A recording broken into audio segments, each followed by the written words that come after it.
జన్మలంతా కూడా ధన్యమవుతాయని మనం అంతా తెలుసుకోవాలన్నమాట. ఎందుకంటే మన యొక్క భారతదేశంలో, మన యొక్క హిందూ సమాజంలో దైవానికి ఉన్న ప్రాముఖ్యత, ఆ ఆదర్శం చాలా గొప్పదైనది.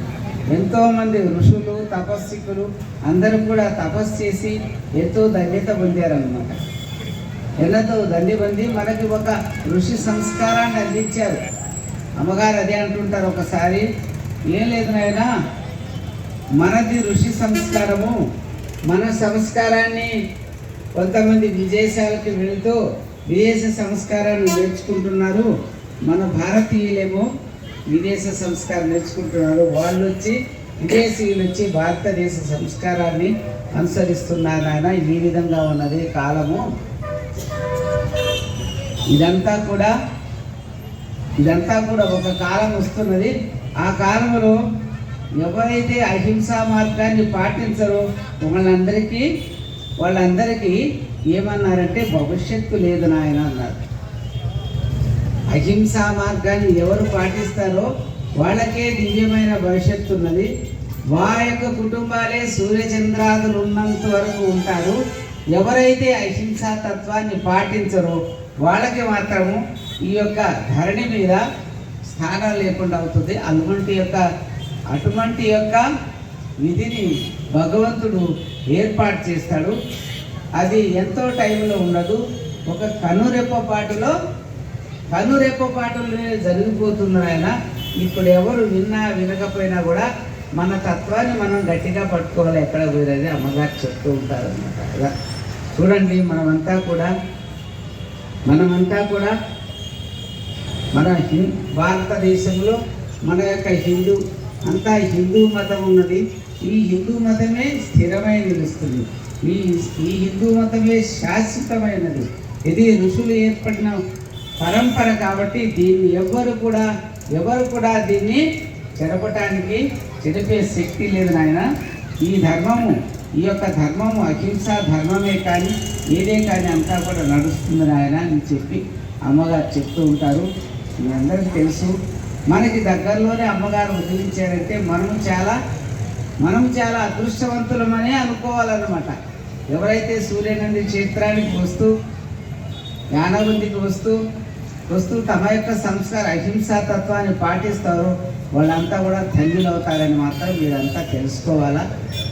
అమ్మగారు ఏమన్నారంటే, అమ్మ మేము అనుష్ఠానం కూర్చుంటాం నాయన, అనుష్ఠానంలో కూర్చుంటాము.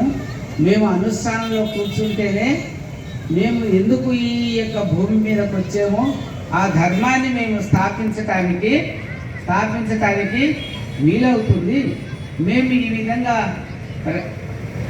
భక్తులతో మాట్లాడుకుంటూ కాలక్షేపం చేస్తే నేను వచ్చిన ధర్మాన్ని సాధించలేనైనా తప్పకుండా కూర్చోవాలి.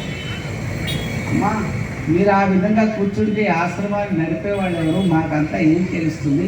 ఇదంతా కూడా ఈ కార్యక్రమాలంతా పెట్టుకున్నారు, కోటిలింగ కార్యక్రమం కూడా పెట్టుకున్నారు. ఇదంతా ఎట్ట జరుగుతుందమ్మా అంటే, అవంతా జరిగేది భగవంతుడు జరిపించుకుంటాను, మీరేం చింత చేయవద్దు, నేను అనుష్ఠానంలో కూర్చుంటానంటూ అమ్మ అనుష్ఠానంలోకి వెళ్ళిపోయారు.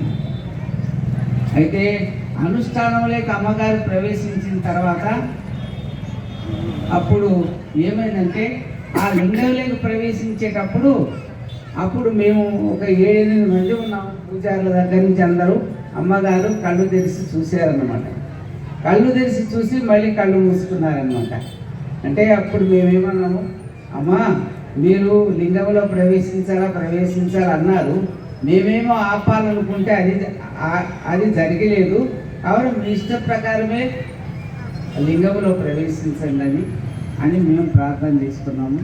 ఆ విధంగా అమ్మగారు లోక కళ్యాణం కోసమే నేను కూర్చుంటాను ఆయన. భగవంతుడు అనేటివాడు, అమ్మ మేము ఏమని అడిగాము, రామ్దేవ్ బాబు గారు ఒకసారి అమ్మగారి యొక్క దర్శనం గురించి అడిగారన్నమాట. వాళ్ళ శిష్యులంతా వచ్చి అడిగితే ఆ అమ్మగారు సరేనైనా పలానా రోజు రమ్మనండి దర్శనం ఇస్తామని చెప్పారనమాట.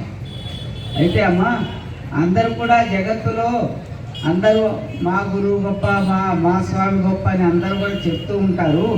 మరి అమ్మగారి యొక్క మహిమ లోకానికి వెల్లడయ్యేటి ఎప్పుడమ్మా అని చెప్పి మేము అన్నాం అన్నమాట. అంటే అమ్మగారు అన్నారు, నాన్న ఇప్పుడు అమ్మగారిని తెలుసుకోలేరు, కొద్ది రోజుల్లో యుద్ధం వస్తుంది, ఎవరు ఆపలేరు, ఎవరు యుద్ధాన్ని ఆపలేరు, ఒకటే ఒక క్షణంలో అయిపోతుంది. అప్పుడు పాపాత్ములంతా నశిస్తారు, పుణ్యాత్ముల్ని భగవంతుడు నిలిపి మళ్ళీ ధర్మాన్ని స్థాపిస్తాడు నాయన, అప్పుడు అమ్మగారిని గుర్తిస్తారు, అప్పుడు భగవంతుడు బయటకు వస్తారు అన్నారు అన్నమాట. అంటే అవంతా కూడా మనకి నమ్మకం కలగదు, అది జరిగే తీరుతుంది.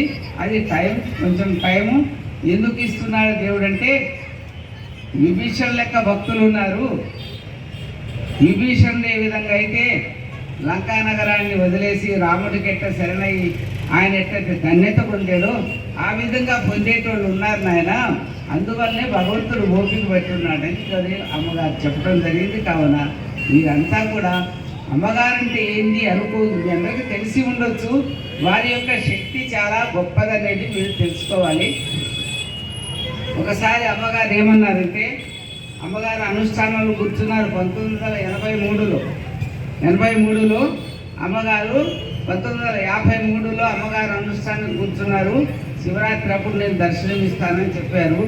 అప్పుడు ఏమైందంటే, అమ్మగారు అనుష్ఠానం కూర్చునే ఒక గదిని ఏం చేశారు, పూర్తిగా ప్యాక్ చేసేసాను ఆయన.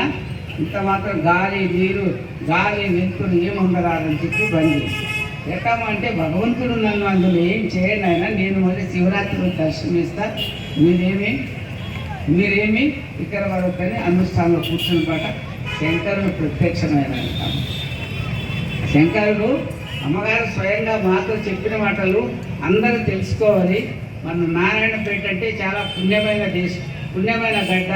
ఇక్కడ అంతా కూడా ధర్మము భక్తి అంతా కూడా ఉన్నది, అందువల్లనే తెలుపుతున్నాను అన్నమాట. అయితే అప్పుడు అమ్మగారు ఏమన్నారంటే, అమ్మ కట్ట మీద కూర్చోగానే శంకరుడు ప్రత్యక్షమయ్యాడంట.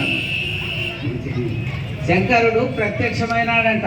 ప్రత్యక్షమై ఏమో ఇంత కఠినంగా గాలి కూడా లేకుండా కూర్చున్నారు, మొదలే అన్నాహారాలు మానేస్తారు, ఈ కఠినంలో ఉన్నారు, ఈ కఠినంగా ఎందుకు, ఏం కావాలి మీకు అని అడిగారంట శంకరుడు ప్రత్యక్ష. మనకి శంకరుడు ప్రత్యక్షం అయితే మనం ఏం చేస్తాం, ఆయన కోరుకు అంటే ఏమైనా వరాలు కోరేసుకుంటాము. కానీ అమ్మగారు ఏమనలేదు. ఏమని అమ్మగారు పక్కపక్క నవ్వి, శంకర